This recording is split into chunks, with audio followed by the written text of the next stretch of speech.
My name is Macy Anderson. I work at the Greensboro Science Center, and I am one of our lead keepers. I work with the Okapi, southern ground hornbill, binturongs, and howler monkeys. My name is Kelly Rauch. I'm also a keeper here at the Greensboro Science Center, and I'm the lead keeper over red pandas, Maine wolves, giant anteater, and second for tigers. My name's Bekah. Yeah, it is. I am the PR and digital marketing coordinator for the Greensboro Science Center.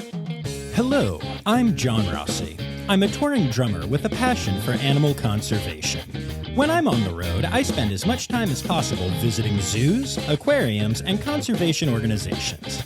Now, I want to share those places with you. I'll be talking to keepers, vets, conservationists, anyone who can help me in my mission of connecting my people to animals through their people. Join me on my Rossifari. Hello, and welcome back to the Season 3 finale of the Rossifari podcast. So y'all, last week we talked to Kelly at the Greensboro Science Center, but we had some help from Macy and from Bekah. And today we are back with that same team. I explained this all in the last episode, so I'm not going to go into details. But I highly recommend that you check out that episode before listening to this one. If you don't, it's okay. They are two standalone episodes, but they're very good friends. I'm just going to put it that way. Much like Kelly and Macy, they are very good friends. And I think they're both worth listening to. And I think the first episode gives some context to this second episode. But again, I'm not going to repeat a 10-minute intro. Instead, I'm just going to say, if you haven't heard last week's and you're stubbornly plowing ahead with this one, no worries. You're going to hear a couple different things here. You're going to hear an interview with Macy Anderson, and our friends Kelly and Bekah will be there as well. Bekah even gets to answer a question on this one. Woo! And then you're going to hear me go and meet a couple of different really special animals.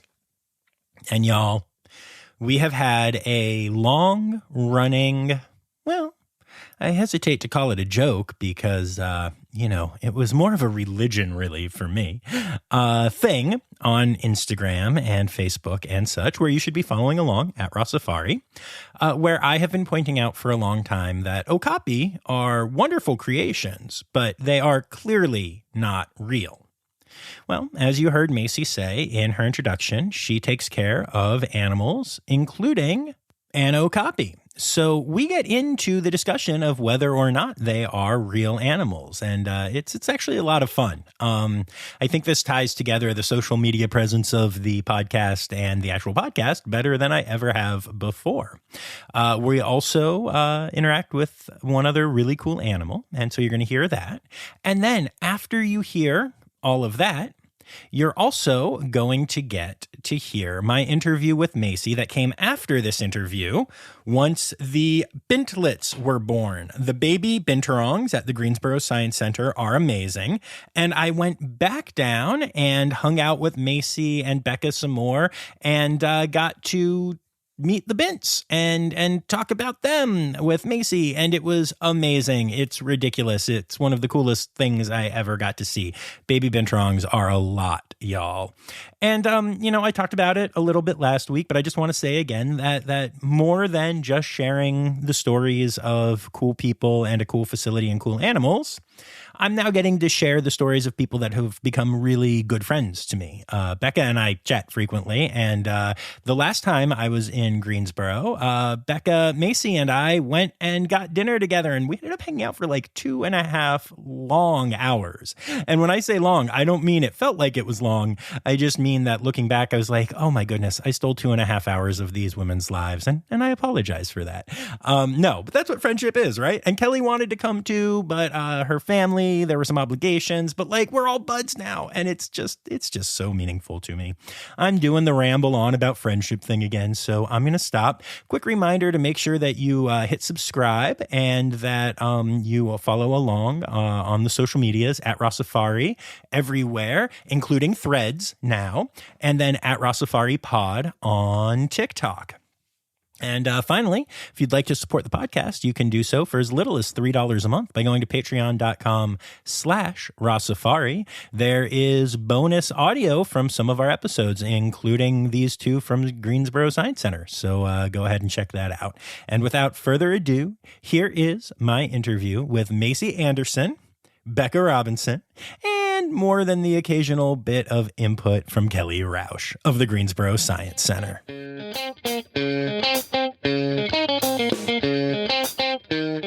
Okay, so first of all of this is awesome. Thank you for being here. Did you say binturong? Yes. There aren't binturong here. We have two. Where? Wait, stop. Okay, I'm showing you my tattoo right now. I don't know if you've seen this. Okay, so these are my 4 favorite animals. Red panda and binturong are both on here. I saw your sticker, and I was like, I am complete obsessed weirdos with binturong. I did not know that. Are they just off exhibit? Are they? They're like right behind the barn. So like literally right behind us, and like on the other side of the barn, we have a male and a female, Susan and Minawai. They may have been sleeping. They like to do a lot. Get a little bit closer. Oh, I'm sorry. But they sleep a lot in their boxes. I'm like literally. I have already thrown out my entire like normal. I'm so excited right now. How long have y'all had binturong here? We got them in. When did we get them in? Was that when we? It was similar to like when we opened the expansion, right? So they've only been here like. Maybe year and a half? I have been here 3 times since you opened the expansion, and I did not know that one of my favorite species is here, and I am so mad at myself right now. Do you not go over into that corner? So here's my problem, and I think you'll understand this. I love this facility. I really do. I love it very much, and there's a lot of really cool stuff here, and the red panda exhibit is incredible. And the red pandas here are incredible. Yes, they are. So I have this problem where I do go through, but like I can go see goats. Yes. Or I can go back and see more red panda time. That's fair. And also not just red pandas, and we'll talk about the expansion and all that stuff, but like the way that all of that is and the small cats down there and all that is one of my favorite places in a zoo in the country. It is beautiful. It's amazing. It is amazing species. I love it so freaking much. That no, I don't go over. Like I like goats, but like no, I'm not making my way over there very quickly. I am so. A lot of people insane. overlook them. It's so unfortunate. They are. I will tell you, I have had way too many really cool animal experiences in my life. And the first time that a bint was allowed on my shoulder, oh my goodness, is the that might be the pinnacle. Like either the first time that I met a red panda or the first time that like those. I love them so much, and no one knows what they are. It's so hard. It's like crazy to talk to people about them because you're right. Nobody ever knows what they are. They're binturongs here, y'all. They're so cool. We have all the weirdos. I knew I was coming to see cool animals, but I didn't realize I was going to see binturongs. I'm happy. On a side note, though, you said that you work with Okapi as well. I do.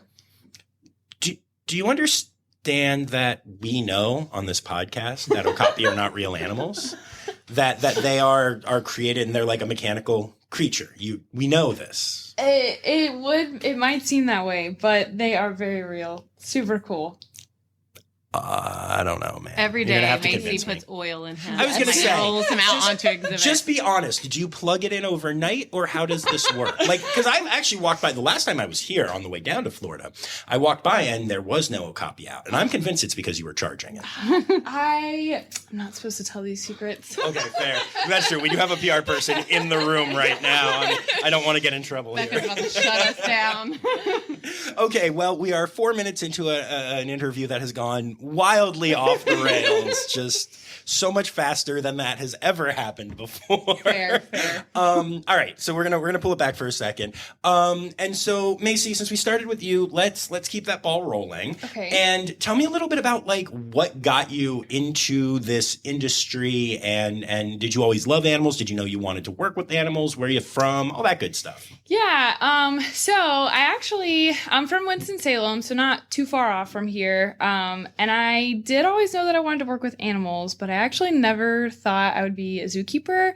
I grew up around a lot of like domesticated animals. Like my grandparents had goats and donkeys, and my family had chickens, like dogs, stuff like that. And so I grew up in the atmosphere around animals, but I never really even considered zookeeping. When I graduated high school, I knew that I didn't want to be a vet because I wasn't into going to school for a very long time. But I just happened to find Davy Community College has a 2-year zoo science program. When I saw that, I was like, oh my gosh, it's a 2-year program and zoo science sounds really cool. And so I ended up doing that 2-year zoo science program, and it's a really great program. They require you to have like 4 internships while you're in the program, and the Science Center was one of the places that I was an intern, which is kind of what got everything started for me. It was actually my first internship. And I went to like a couple other places. And then when I graduated, they ended up having like a job opening. And so that's kind of how I got in here at the Science Center. And it's been great ever since. Nice. Very cool. That's awesome. And so, Macy, tell me more about the binturongs. Okay, yeah, so we do have 2 binturongs. We have a male, his name is Minowai. We call him Mino for short. And then we have our female, her name is Susan. I like to call her Susie. It cracks me up that her name is Susan because I feel like it is a very human name for a binturong. But it's fitting too, since like Lee said, they're so unheard of and many people do not know what they are or even what they're like related to at all either. And so they are a recommended pair. So we've had them together for a little while. And they definitely have like some lovers' quarrels. They go through their phases of liking each other and just tolerating each other. But they do stay together all the time. So they're good. Awesome. So, like, what kind of, like, training do you do with them? Yeah, so Minowai was actually used as an ambassador animal before at his previous facility. We don't have an ambassador program with them currently, so we do still do, like, some of that training. We can go in and, like, station train with him, or if we do through like our protected contact training, he'll do like an up behavior. He knows his scale and his station. And then he also has a hand behavior. So you can ask for his hand and he'll put it in yours. Oh my goodness. That had been trained for him to eventually, with the idea of doing voluntary blood draws with him. So we haven't really progressed it a whole lot, but he will give you his hand, which is really sweet. Y'all should see her face as she's saying this, just for the record. Yeah, it's clearly very sweet. Yeah, it is. It's like my favorite behavior to do with him. And then our female Susan, she is a little bit more protected. She was raised with her mom and her siblings, but she was never used like as an ambassador. So she is a little bit more unpredictable in her behaviors. But she also does a station and a scale, and she does an up behavior. And then I'm working on, hopefully with the idea of her, if she being pregnant in the future, hoping to start working like a sonogram behavior with her. So I have her right now, she'll come up on the fence and let us like touch her belly.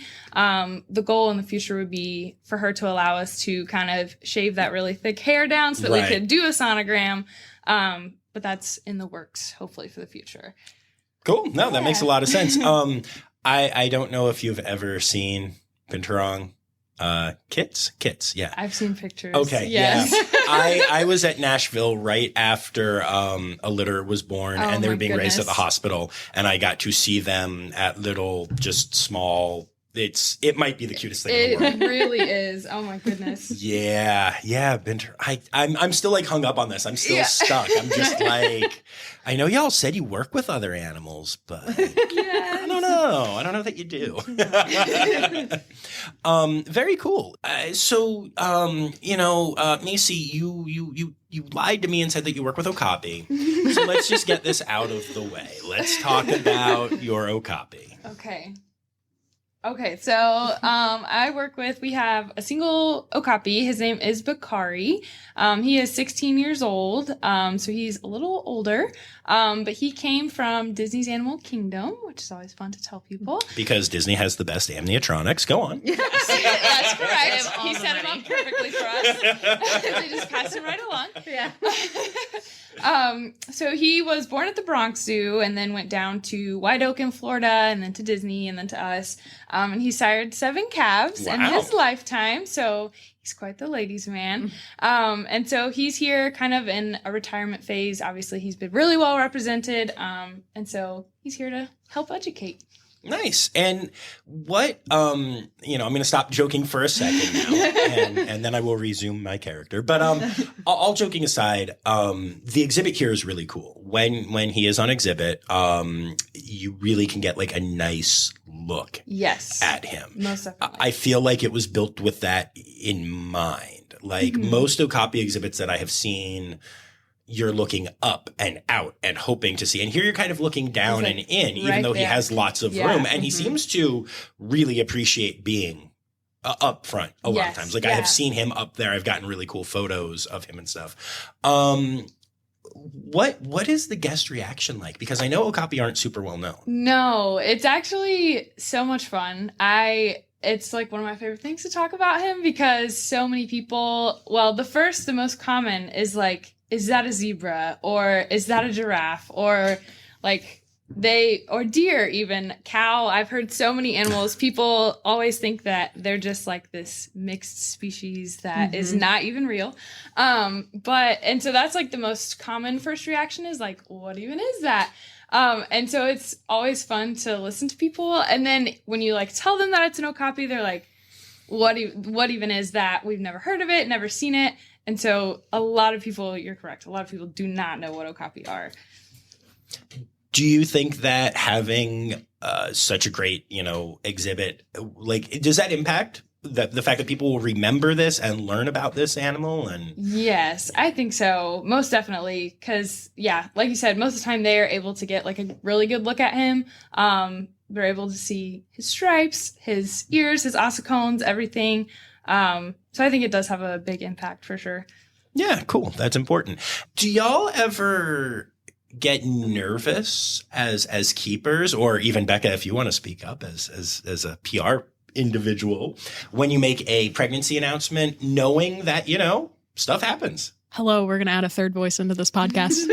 Who are you? My name's Bekah. Yeah, it is. I am the PR and digital marketing coordinator for the Greensboro Science Center. I'm also the webmaster, too. Oh, and also the person who set all of this up and is allowing this interview to happen. Yeah. So far. She's glared at me twice. But I'm very excited to be working. I'm excited to have you here and to be on this. But yes, so back to your question. We normally don't announce pregnancies. This is probably the first one that we've ever done. We kept Ravi literally under wraps until we couldn't. And that was whenever he had to go into the hospital window. And as soon as he had to go into the hospital window, we announced that we had a birth, and this is when he's going to be viewable for everybody to be able to see him. So we usually wait roughly 30 days or so after the baby is born to announce that there's even been a birth. So this was the first time that we did this, and we wanted to get people excited about it. It's a pygmy hippo. Yeah. It's one of our Revolution Ridge animals. So, they came here 2 years ago. They've been together for 2 years. And they're new to each other, if I'm not mistaken, right? So, they came from 2 separate facilities, came here to the Science Center. Now they're going to have a baby. So we wanted to get people excited about that. We wanted to get people out here to see the baby because, you're going to be able to see this little baby hippo basically as soon as it's born. So I do get nervous, but, that's, and the keepers can talk about this more than I can, but it's the circle of life, and it's natural. Kelly can talk about that. I can. With the red pandas. Yeah, no, that makes sense. And I will tell you one thing that I always, when I get to be a little more friendly with the PR people and buddy up a little bit. I don't do this before or during first interviews normally, but I actually do always encourage to do more of that. I think it's good. I think it helps. I think then when you do have animal deaths, it goes back to that circle of life thing, and it all kind of makes sense. And, I learned that from my friends in the PR team at the Cincinnati Zoo, who are considered some of the best, and they do a lot of that. And I always like to, I think transparency is important, and I'm glad that you chose to do that in this case. Yeah. And so that's the transparency that you brought up. That's something that we want to be as transparent as possible. We want our guests, we want our followers, we want everybody to know, like, for example, Yuri, he's a 22-year-old giant anteater. They have a lifespan of 14 to 16 in the wild. Right. He's an elderly man. And our maned wolves, they're older as well. So, we're honest with our guests. We're honest with our followers. And the same thing with Ravi. Whenever Ravi was born, I did TikTok lives, and probably, what would you say, Kelly? at least 3 or 4 times that we were live on TikTok, I was answering the question, why isn't he with his parents? Mm-hmm. Where is his litter mate? Why are you hand rearing him? Yep. And, you know, I think we educated the people. You know, people aren't used to hearing that. They're not used to being like, oh, that's why. You know, I don't think people are used to zoos going, well, Usha didn't make great choices as a parent. So Yeah. you know, we had to bring this baby of this endangered animal and we raise it ourselves. So yeah, I like the transparency. I've seen zoos shift to that, and I've been very thankful for that because I've, you know, back in the day, that wasn't a thing. And I think that's been super helpful because if you can't be honest, I don't think you should be doing it. And on some of we announced Ravi, I think at 3 weeks or 4 weeks, and he went out into the window. And I follow a lot of red panda groups on Instagram, and I see the people like, go to the science center. This is the youngest red panda you can pretty much see in public because, you know, especially if it's parent reared, they're not going to come out for a few months. So that's been really nice that they got to kind of see Ravi growing up. Even, you know, red pandas are super fragile. They aspirate very quickly and they can die very easily, especially before 30 days. And we were very honest with people, like, this is what can happen. We're doing the best we can. I know in Dr. Sam's first TikTok live or maybe it was Facebook live, I can't remember. He was very honest, like, this is a very dangerous time, but we want to be completely transparent with you guys. yeah, he was like 9 days old. Yeah. That's amazing. Yeah. And I think that is so important. And I think it's so cool. And I think it's so good that, I mean, honestly, my podcast wouldn't have existed like 10 years ago because zoos wouldn't let me in. Yeah. You know, and now the fact that Bekah can come up to me and be like, John, what you're doing is cool. I like this. Let us be a part of it. And as we were talking, she's like, so I have like 5 other episode ideas. Like, I'm like, heck yeah. Like, let's be transparent about everything. And since I'm an outsider, I think it even helps more because I do think it's cool when you do it, you know, yourselves. But I think having someone coming in who like, you know, I'm not getting paid from y'all. I owe you nothing. I never have to come to this facility again if poop hits the fan. And I do like that I can kind of provide that service. And I think that is cool. But yeah, I love transparency. And I will say there have been very few zoos, especially as the podcast has gotten bigger, but there are a few who seem kind of a little like nervous about things or like, oh, we might want to talk to you for a little bit, but we wouldn't. Oh, I don't think we could do a full hour. Oh, we could never let you behind the scenes anywhere. I'm kind of like, really? Really? I have a list of like 100 facilities that have let me. Yeah. It's interesting that you think you can't. Like, and I get it. Everyone's different. But at the same time, it does make me feel a little like, what's going on that you need to hide it? For me, who is pro-zoo, who is, you know, it's not like I think we've pretty much established I'm not anti-captivity by now. Almost 300 episodes supporting the mission of good accredited zoo, you know. So I do think about that a lot, but very cool. Macy. Yes. So you are with Okapi right on this first part of Revolution Ridge. Yes. And so what is that whole area like back there? How easy is it since it was designed recently? Is it like a good place for keepers and you know, moving around with the different animals and stuff? Like, how is everything back there? Yeah, it is. It is really nice. So he actually is also housed with a southern ground hornbill. They have separate holding spaces, but they do go on exhibit together during the day. So I don't think I've seen that. Lots of shifting. Yeah, we've had her back there with him for probably the past year and a half. But they just recently started being together on exhibit, like maybe a month ago.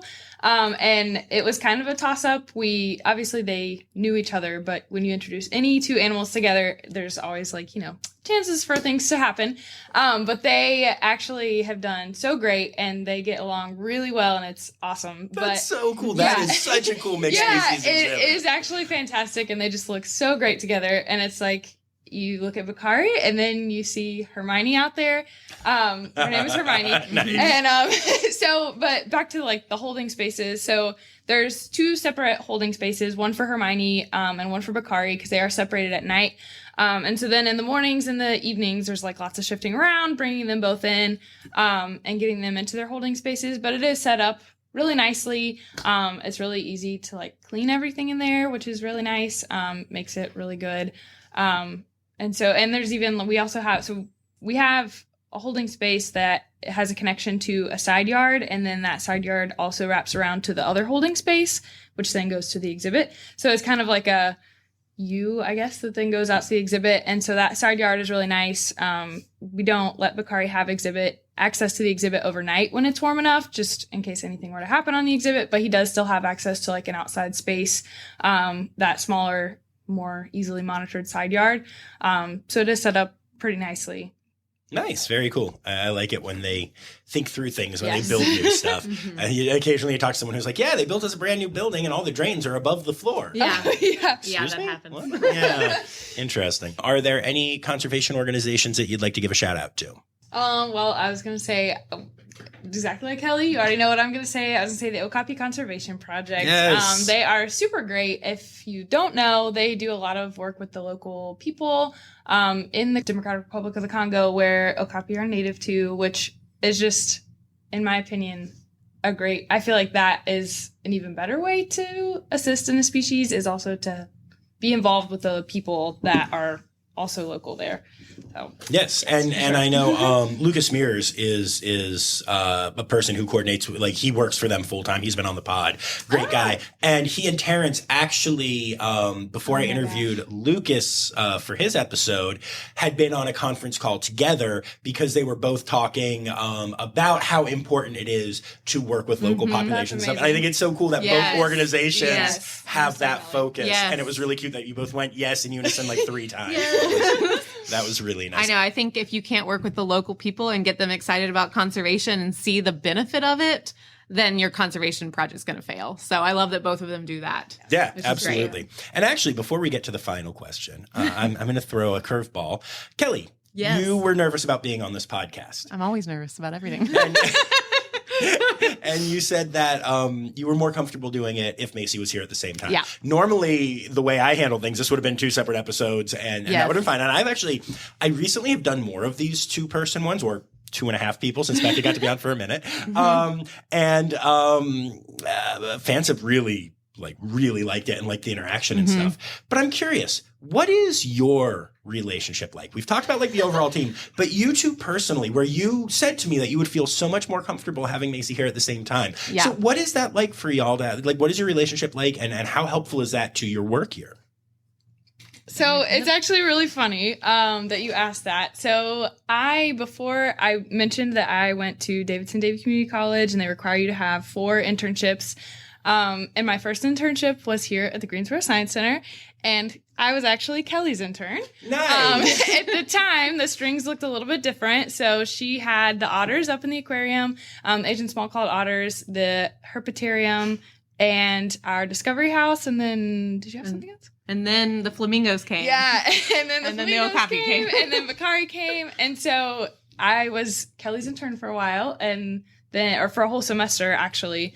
And then, so that was in the spring, and then I ended up coming to work that fall, and I again worked directly with Kelly because I was a relief keeper, so I would like cover Kelly when she went on her weekends. So we've just been working together ever since the beginning. Macy is great. That's really cool. Yeah. And I like that you can like lean on each. It's especially special to hear that, because you clearly leaned on Kelly a lot, especially early on, learning as an intern, all that stuff. But then when it comes to something like this, which is completely out of the wheelhouse of what you're normally doing, Kelly was able to lean on you to feel more comfortable and stuff. And you clearly did. I mean, you guys have knocked this one out of the park. But I think that's a really like beautiful thing to see, you know? Very cool. Yeah. And now to completely spoil all of the niceties that we have, it's time now, don't you know? We've come to the end of the show. But there's one tale left to go. You're gonna laugh and say, oh no. It's time for the Rossifari poop story. So I have to say, I think the funniest thing is just one of those that, like, I feel like I'm constantly compiling in my head in this job. Like, I'll do something and I'm like, wow, this goes on to the list of things I never thought I would do in a day. And one of those things was, so we have our hippo pools, our hippo exhibits. We have the outdoor exhibit that has a really nice like pool area. It's kind of set up to look a little bit like a coal mine. It has like a waterfall that flows down. But those pools do have to be siphoned off the bottom in the winter. I mean, in the summer when there's a hippo out there every day, they poop a lot. And sometimes it gets a little bit too much for the system to like keep up with. So we just have to help it out by getting in these pools and siphoning the poop off the bottom, right back out into the exhibit. And then we clean it up off the exhibit. But there was one day, I think it was like last summer, when I had first started, I was training with Mike, our hippo keeper, and he was like, well, you want to come in early and help us siphon out these pools? And I was like, well, I guess I would like this experience just to have. And so we were both out there in like regular clothes in these pools. It's like chest deep, walking around, and there's this hippo poop on the bottom. We're just like siphoning it out with our siphons. It was definitely quite the adventure. Nice. Well, thank y'all so much for doing this. It has been a pleasure. Thank you. It's been great. Let's go do things. Yes, the things.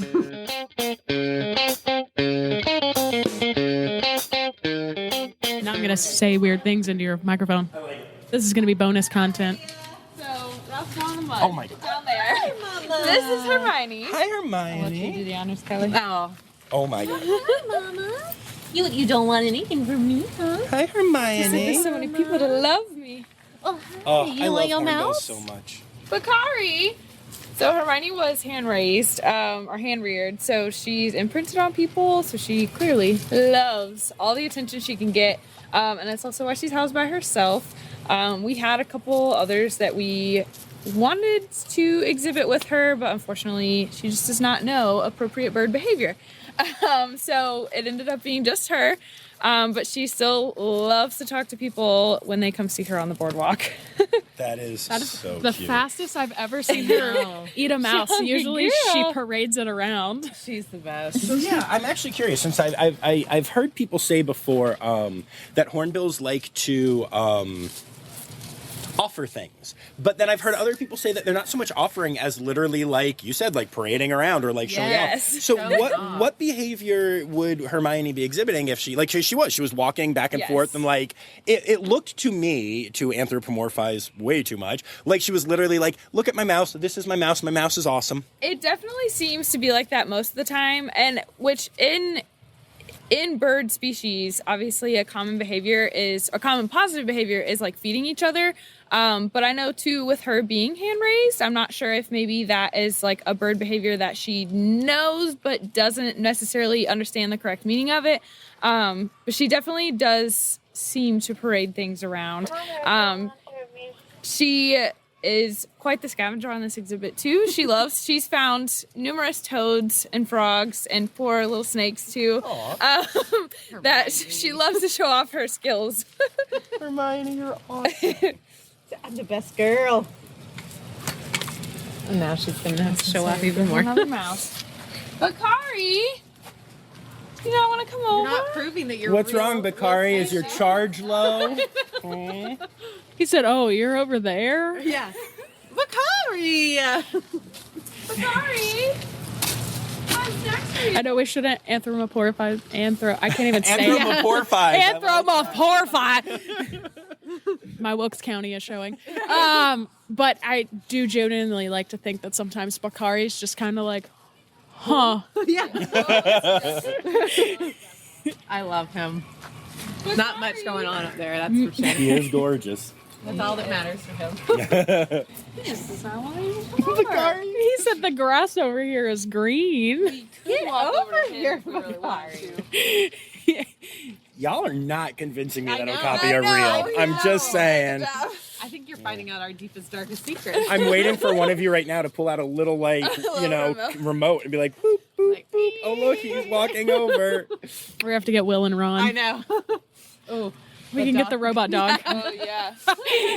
We do have robots here. yeah. Nice. I know. I'm looking at one. You call it an Okapi. We have another one. His name is ARF2D2. Nice. I have to say, I've never gone to the Science Center, part of the Science Center here, because I animal. And Yeah. then, much like Hermione, our bird friend here, I get slightly overstimulated and then just have to go and sit in my car and drive. Yes.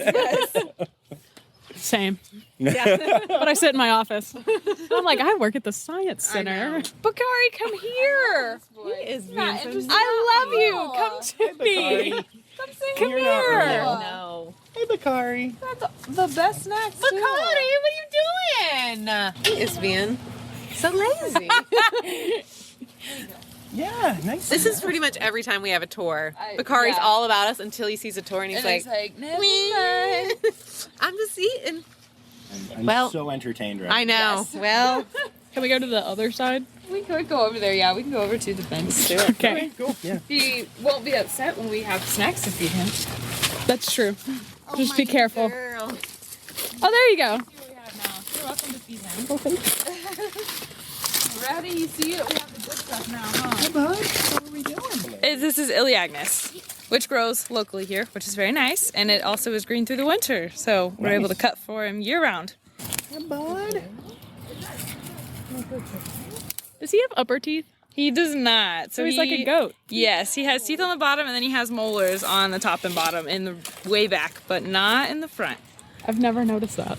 Yeah. We like to joke because he also looks like he has a little mustache. So he's got like light hairs right there in the front of his face. Oh, nice.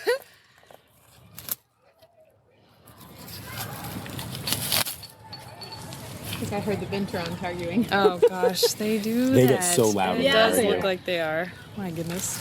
A lover's quarrel. Yes. What's it about this time? Yeah. I'm gonna have to start documenting this. wish It's I gonna be could like the tell you. penguins. Yes. I could make a soap opera about the penguins. So much drama. Hermione. Hey. I was gonna say, you're welcome to cut his off. You love the scratches. Hi. Oh, it's showcasing the very long tongue. Yeah. If you wanted to feed him again, you're welcome to as well. Hold on real tight. He'll pull Yeah. it real hard. Wow. Yeah. Yeah. That prehensile tongue gets the job done. That rhymes.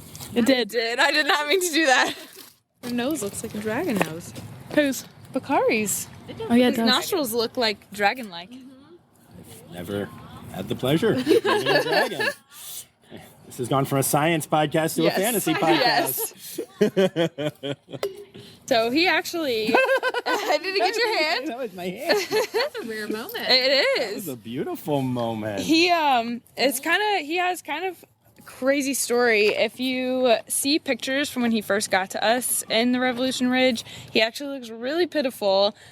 He had a lot of hair loss on his neck and his forehead, and his ears were floppy, so he did not even look like a okapi. And so if you see those pictures, they look really crazy. He had a lot of allergies and like issues with the bugs down in Florida. And he was on like a topical medication and then on a pill steroid as well, when he got to us, and we ended up taking him off of all of them. And he started to recover really quickly. Obviously now he's got all of his hair back and his ears are straight up, so he looks great. He looks wonderful. Yes. Yeah. Do I give him the branch or does he just? I can take it. He just eats the leaves and then he's done. Yo, they are real.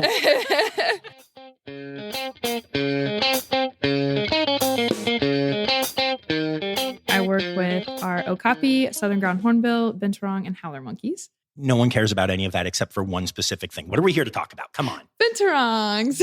And which ones? Our Palawan species. We have 2 babies that were born on May 5th. The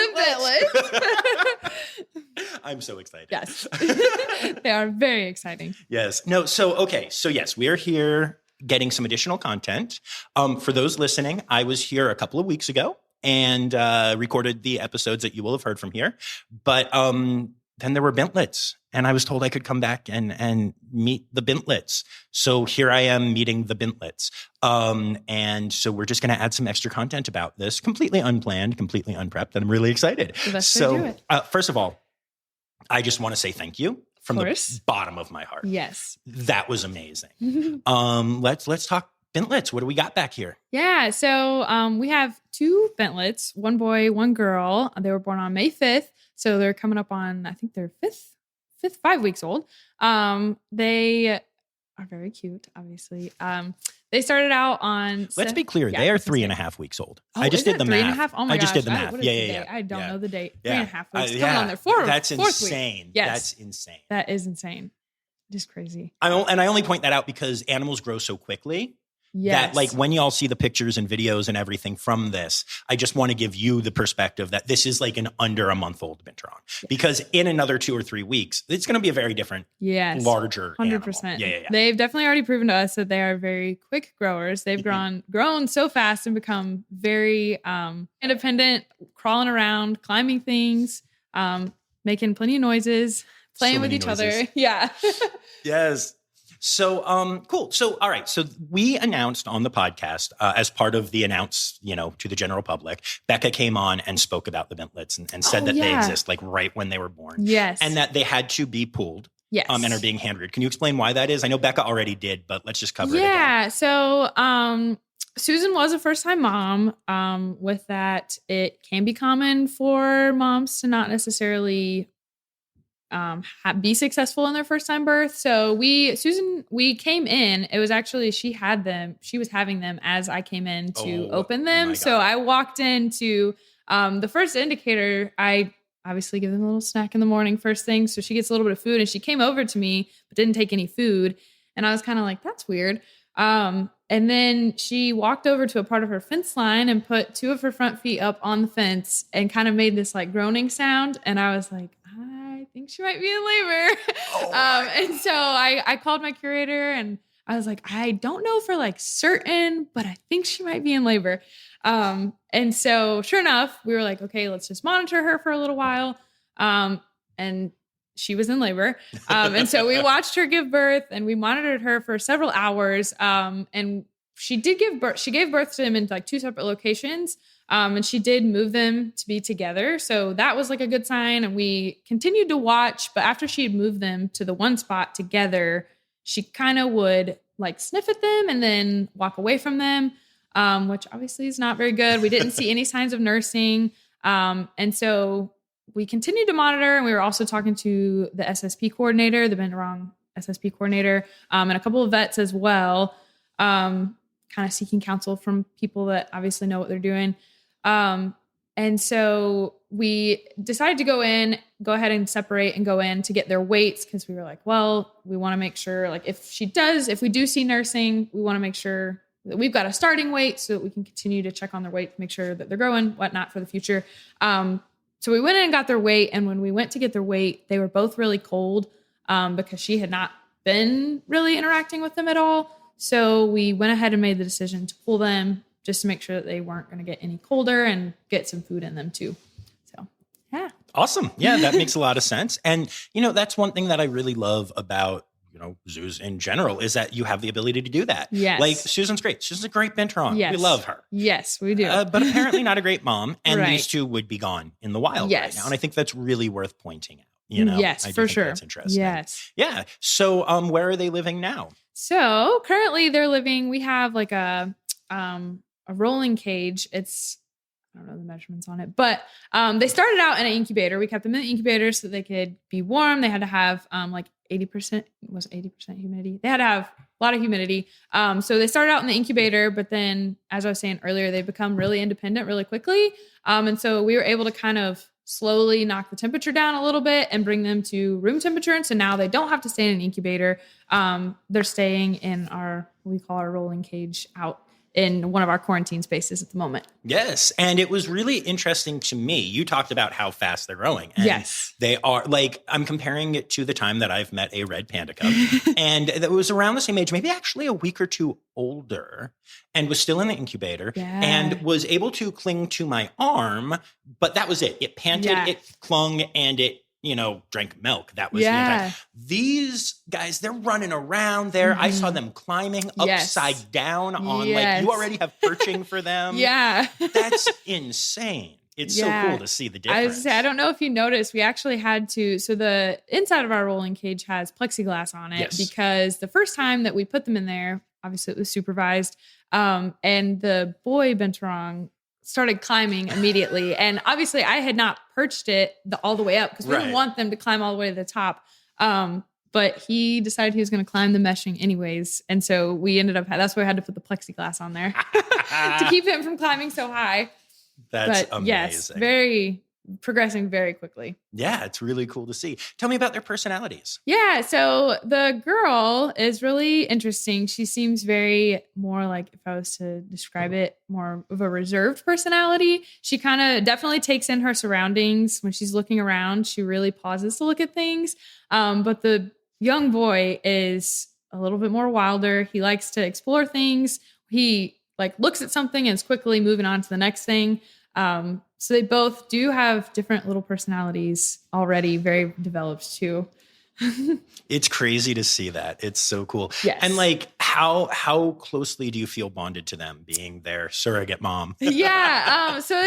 I feel very special. Our vet staff has also been really great in helping too. And then my curator. So I feel like they definitely are going to love people. But yes, it has been very special to get to hand raise them. Nice. Now, I know that they are young, and I know that, obviously a lot of choice goes into it from them. Yes. But what are the thoughts here with two hand-reared bints? Are we going to try and reintroduce? Are they going to alternate exhibits? Are these going to be ambassador animals that I can just keep hanging out with as they get older, please? So still a lot of kind of in the air things. Currently, at the moment, we don't have a binturong ambassador program here at the Science Center. But being that they're hand raised, I have kind of tossed around the idea of, if obviously we are hand raising, so it would be really, I feel like it would be beneficial to train them certain ambassador maybe behaviors for if they go to another facility for an ambassador animal program there. But I'm not sure. I haven't actually started any of that training yet, but it probably would come soon. So ambassador wise, still they're very up in the air. We have also talked about reintroductions, but we want to wait until the bints are a little older because they are still really small right now. But hopefully when they're a little older, a little bigger, they will be able to be introduced with mom. If for some reason we couldn't introduce them back to mom and them all live together nicely, we would probably end up it also depends on if we get another breeding wreck between Susan and Minuai. So right now, Susan and Minuai are also kept separate. And we don't have a whole lot of room in that blockhouse for the other two. So somebody would probably be held back in. We do have a larger holding space that somebody would probably stay in until either they had placement or we were able to switch, something like that. Makes sense. Yes. Cool. I highly recommend an ambassador binturong program here. And it would be very cool. I would be very happy to connect you with a couple of ambassador binturong keepers that I'm good friends with if that would help actually, down the line. Yes, like, it might. In all seriousness, I've got some of the best. Okay, so. yeah. And, binturongs are interesting because like I know at Cincinnati, the previous ambassador binturong was hand-reared and was like the perfect binturong. Yeah. And that was Lucy and she retired and then passed away, but like had a good long life, the normal thing. And then Lucille went there and they have had to go protected contact, although she was also hand raised, but she just, as she got older, just decided to be a little more wild. And at Nashville, there's an interesting kind of balance between that too, with their two ambassador binturongs. Yeah. But if you remind me, or I can go through Bekah or whatever, but I would happily connect you with some people. Just to put that it would out actually the world. Definitely be good to have. It never hurts to have knowledge. Never. You can never have too much. Absolutely. Very cool. Is there anything else that you want to say about these goobers? Oh man. I don't think so, honestly. Wrong, because you do have one more thing. My poop story. Poop story. Yes.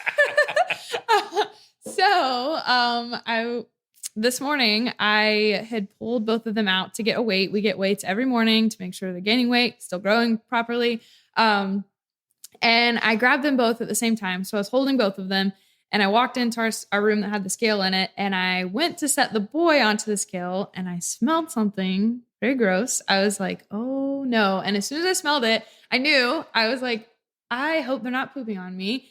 And sure enough, the little girl was still in my arms and she was pooping all over my jacket that I'm actually wearing right now. You can't see it. I cleaned it. You can't see it anymore. I'm so sad. You can still smell it though. I keep getting whiffs of it. I've had to like take it off. But I'm like, it's my only rain jacket. But yes, so I got pooped on by baby binturong. That is amazing. And one of my favorite parts, along with just all of this, is that when I was in there, you told me that story when we were in there. And the first thing you said was, so this morning I thought of you because I got pooped on. Because I remember telling the poop story. Poop story. Last time. I was like, I've done such a good job of making the poop story a thing. Yes. Awesome. Thank you again so much. Of This course. has really meant the world to Yes, it has been a fun experience on my side too. Yay.